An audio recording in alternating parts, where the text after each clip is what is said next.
Now, the first two steps to set up your very own website is firstly to get web hosting and then to register your domain name. Now, web hosting will really allow you to store your website online so that people can access it all over the world. And your domain name will be, for example, your companyname.com, and that's your web address so people really know where to access your site. So there are plenty of places where you can complete these two steps, but I would recommend Bluehost.com. They are the company that I use personally. They've never let me down. And also, I've organized a pretty cool discount for you guys if you want to check it out. The link is in the description. You get a free domain, which will save you about $15. And then you can also get a 60% discount on your web hosting. So in the first year, you'll probably have saved $75 if you click the link in the description. But you can feel free to use any web host you want. The steps that I'm going to walk through in this video are pretty much going to be exactly the same. So either click on the link and you're going to come to a page like this, and then you can click Get Started Now. And then we need to select our web hosting plan. And there are a couple of options here, but I think for most people, you're just going to select the basic plan. That's $2.95 per month with the discount. And that means you can host one website online. Now, the only other option you might be considering is the Plus plan. So for a little bit more, you can have unlimited websites and host them. And why would you want to do that? Well, maybe if you're thinking of setting up a couple of websites, or maybe even you're creating websites and managing them for people, then this is a very affordable plan to select. But I think for most people, you're just going to want to be selecting the basic plan. And I do want to explain a little bit further now, why do you even need web hosting in the first place? If you've never set up a website, it's a bit of an alien concept because we just post stuff to Facebook, YouTube for free. And actually, those companies absorb that hosting cost themselves. They have to pay for data centers with servers on them. And so unfortunately, they won't pay for it when it's our own site, and that's why we have to pay for it. Essentially, we're buying here a little bit of space on a server in a database somewhere, and that's why we pay when we set up our own website, and we never pay when we upload to YouTube, etc., because they really cover the cost.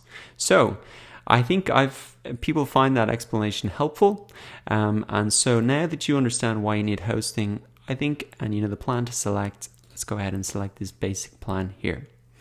Now, here comes the exciting part. We need to get our free domain. And so what you really want to do is think about your business name and type it in here. So in terms of picking a domain name, I would try and keep it as short as possible, less than 20 characters. You want it to be something that rolls off the tongue easily. So if you said it in conversation, they would remember that that was your web address. And it's more important to have a domain name that is brandable and memorable rather than a domain name that has loads of your keywords in them, because actually having keywords in your domain name is not going to really help you rank in the search engines. It might give a clue about what your business is about, so try and include them if you can, but don't have like 10 keywords stuck together. People are never going to remember that. They're never going to type that in, so you want to keep it as short as possible. So if you're creating a new domain, you can type it in here, or you also have this option if you've bought a domain previously to go ahead and sign up. So I'm going to just put in WP, so WordPress setup demo. And then we get to select our domain ending. You can see now it's on .co.uk. And I would try and get the .com if you can, if it's available. That's what people remember the most. It seems like the most trustworthy. They don't have to think about what's the domain ending. But there are other options out there. You can see them here. .org is very popular for charities. .co is becoming more popular as well for startups and new companies. But for now, I'm just going to buy the .com and then click Next. So now we need to go and fill out our account information. So I'm just going to take a couple of moments to fill this all out. So once you've filled out your account information, then you just want to review your package information. And you can see by default here, there will probably be a couple of options selected by default. So I'll just explain what each of these options are, and then you can decide whether you want to leave them enabled or not. So the first one is domain privacy protection. So what is this about? Well, the reason you might want to keep this is because there is a site called whois.com, and I'll just put it in an example site here, growthstars.com. And on this site, people can find out the phone number and the email that you would have put in when you registered your domain name. Now, a lot of people don't want that information public. You might get a couple of random emails or maybe even a phone call.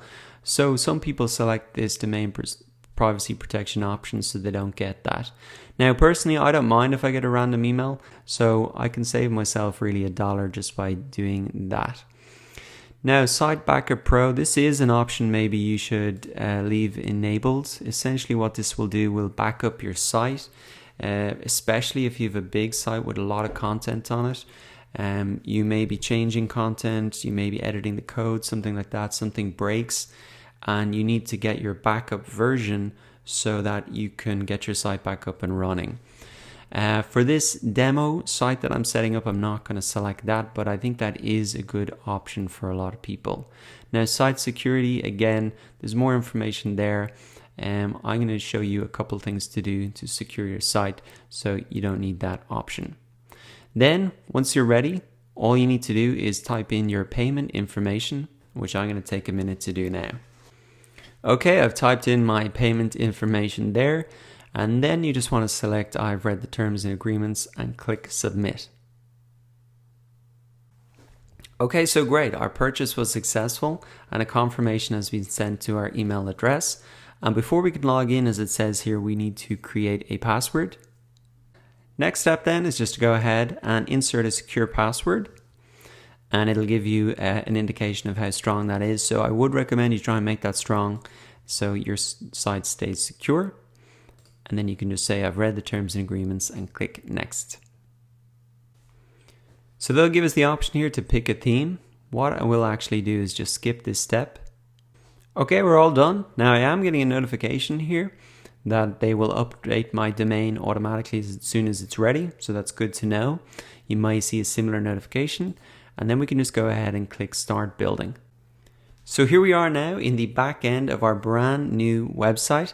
And if you want to take a look at what it looks like, just come up to welcome, come up to visit site, and we can see that this is what our site is really looking like now. It's pretty basic so far, not a lot of content on it, but we're going to be making this really look incredible and adding content to it. But that really wraps up the first steps to setting up your site, registering the domain name, getting hosting, and installing WordPress.